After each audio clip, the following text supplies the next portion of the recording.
Imagine a city so massive, so advanced, and so fortified that it was considered indestructible. We aren't talking about Rome or Constantinople. We are talking about Babylon in the year 539 BCE.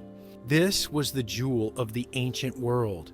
Its walls were said to be so thick that you could race a four-horse chariot along the top of them without falling off. Its blue-tiled Ishtar gate rose into the sky like a mountain of lapis lazuli. Inside those walls, the people felt safe. In fact, they felt so safe that on the night the end came, they were partying. According to legend, the king of Babylon was holding a massive feast.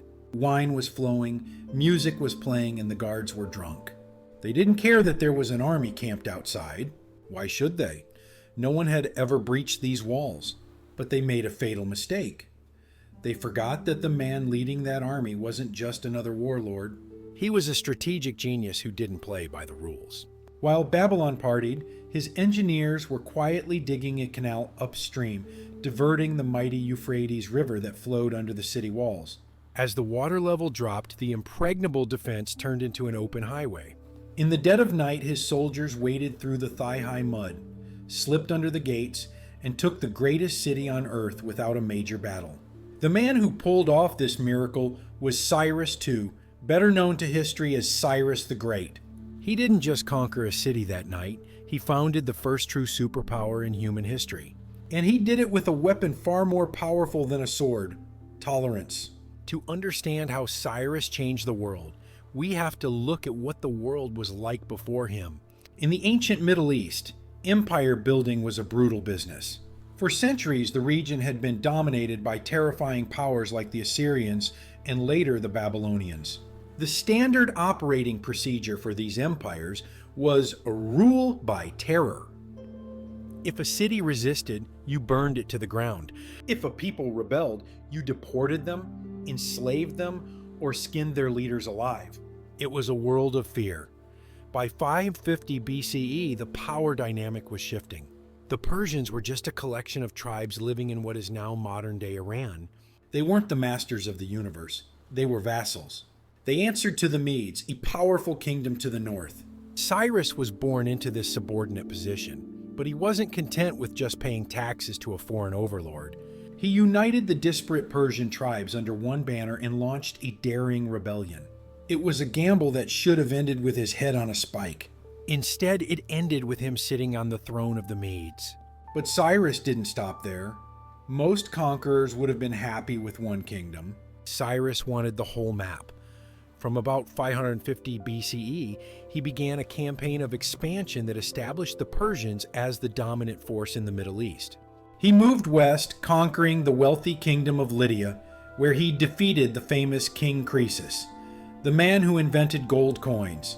He moved east, securing the borders near India, and finally, he turned his eyes toward the big prize, the superpowers of Mesopotamia.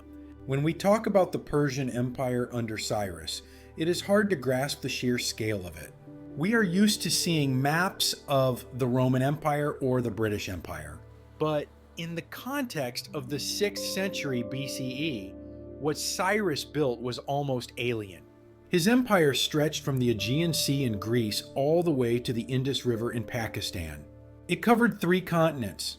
It included modern-day Iran, Iraq, Syria, Turkey, Israel, Jordan, Lebanon, and parts of Egypt and Greece. It was, quite literally, the largest empire the world had ever seen.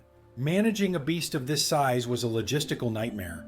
How do you give orders to a general in Turkey when you are sitting in a palace in Iran? How do you collect taxes from people who speak 20 different languages and worship 100 different gods? Cyrus solved this by inventing the imperial operating system that everyone else would copy for the next 1,000 years. He divided the empire into provinces called satrapies, each ruled by a governor, a satrap, who answered directly to the king. To connect them, the Persians built the Royal Road, a highway system so efficient that a messenger could travel 1,600 miles in just a week. Herodotus, the Greek historian, famously wrote about these messengers. Neither snow nor rain nor heat nor gloom of night stays these couriers from the swift completion of their appointed rounds. Sound familiar? That is the unofficial motto of the U.S. Postal Service today. It started with Cyrus, but roads and governors aren't what makes Cyrus the Great. Alexander the Great had roads. Caesar had governors. What made Cyrus unique was his mind. After the fall of Babylon, the people of the city were terrified. They expected the usual treatment: looting, burning, and slavery. They waited for the Persian soldiers to kick down their doors. But the order never came. Instead, Cyrus marched into the city and did something unprecedented. He declared peace. He didn't tear down the statues of the Babylonian gods. He paid respect to them. He didn't enslave the population. He told them to go back to work. He codified this policy on a barrel-shaped piece of clay known today as the Cyrus cylinder. On it, he declared that he was not a conqueror, but a liberator. He allowed displaced peoples to return to their homelands. He allowed them to worship their own gods. This was a radical departure from the eye for an eye style of justice that King Hammurabi had made famous in the same region 1,000 years earlier. Where Hammurabi used the death penalty for everything, Cyrus used diplomacy. The most famous example of this policy involves the Jewish people. Decades earlier, the Babylonians had destroyed the temple in Jerusalem and dragged the Jews into captivity in Babylon.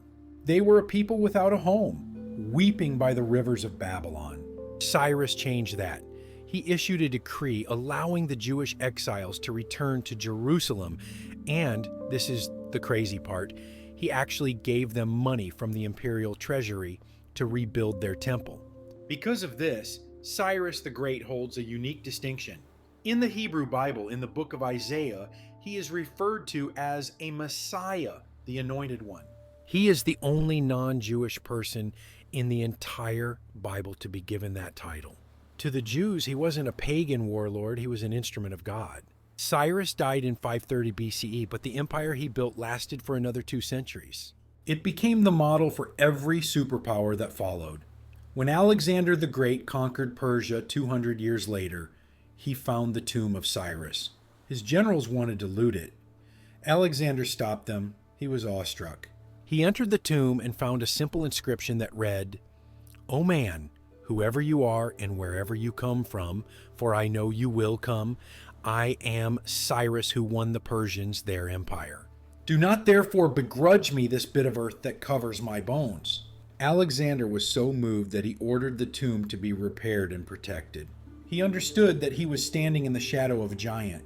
Cyrus taught the world a lesson that we are still struggling to learn today. That true power isn't just about how much land you can conquer, but about how many people you can inspire. He built the first superpower not by erasing cultures, but by embracing them. So, the next time you hear about human rights or religious freedom, remember that the conversation didn't start in 1776 or 1945. It started 2,500 years ago with a Persian king who decided that being great meant being kind. If you could travel back to the ancient world, would you rather live under the strict laws of Hammurabi or the tolerance of Cyrus? Let me know in the comments below. And if you want to see more empires rise and fall, hit that subscribe button and ring the bell.